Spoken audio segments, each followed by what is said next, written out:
ಈಗ ಅವ್ರ ಇಲಾಖೆಯಲ್ಲಿ ಒಂದು ನಿಮಿಷ ರೀ, ನೀವು ಹೇಳೋದು ಅರ್ಥ ಆಯ್ತು ರೀ ನನಗೆ. ಅವ್ರ ಇಲಾಖೆಯಲ್ಲಿ ಅವ್ರ ಮೂಗಿನ ತಳಗನೆ ಕೇವಲ ಬಿ ಆರ್ ಪಾಟೀಲ್ ಕ್ಷೇತ್ರ ಅಲ್ಲ, ಕರ್ನಾಟಕದ 224 ಕ್ಷೇತ್ರದಲ್ಲಿ ಇದು ಅವ್ಯವಹಾರ ನಡೆದಿದೆ. ಅವ್ರ ಇಲಾಖೆಯ ಗ್ರಹಗಳ ಹಂಚಿಕೆಯಲ್ಲಿ ಭ್ರಷ್ಟಾಚಾರ ನಡೆದ್ರೆ ಯಾರು ಹೊಣೆ?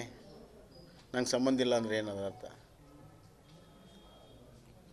ಅದು ಎಲ್ಲೆಲ್ಲಾಗಿದೆ ಏನಾಗಿದೆ ಕೂಡಲೇ ತನಿಖೆ ಮಾಡಿ ತಪ್ಪಿತಸ್ಥರನ್ನೊಳಗೆ ಹಾಕಿದರೆ ಹೌದಪ್ಪ ಅನ್ಬೋದು. ನೀವು ಯಾವ ಕ್ರಮವೂ ಭ್ರಷ್ಟಾಚಾರ ನಡೆದ ಮೇಲೆ ಬಿ ಆರ್ ಪಾಟೀಲ್ ಹೇಳಿರುವಂಥ ಕೇಸ್ 15 ದಿವಸ ಅಂತ ಹೇಳಿ ಅಲ್ಲಿನೂ ಕೂಡ ಏನೂ ಒಂದು ಕ್ರಮ ಆಗಿಲ್ಲ. ಒಬ್ಬ ಸಣ್ಣ ಆಫೀಸರ್ನ ಟ್ರಾನ್ಸ್ಫರ್ ಸುದ್ದ ಮಾಡಿಲ್ಲ ಅಂದ್ರೆ ಅರ್ಥ ಏನು?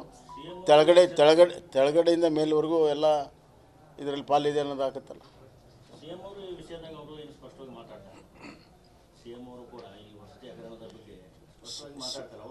ಈಗ ಸಿ ಎಮ್ ಅವರು ಏನಂತಾರೆ, ಶಾಸಕರು ಹೇಳಿದರೆ ಅವರು ಶಾಸಕರು ಹೇಳಿದರೆ ನಾನು ಕರೆದು ಮಾತಾಡ್ತೀನಿ ಅಂತ.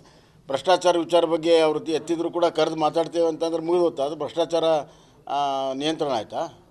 ಭ್ರಷ್ಟಾಚಾರ ಐತೆ. ಇದು ಈ ಥರ ದುರಾಡತನ ಎಂದು ನೋಡಿರಲಿಲ್ಲ. ಮತ್ತು ಇಷ್ಟು ಮುಖ್ಯಮಂತ್ರಿಗಳು ಇಷ್ಟು ಅಸಹಾಯಕರಾಗಿದ್ದಾರೆ ಅಂತ ನನಗೆ ಎಂದೂ ಕೂಡ ನಾನು ಕಂಡಿರಲಿಲ್ಲ.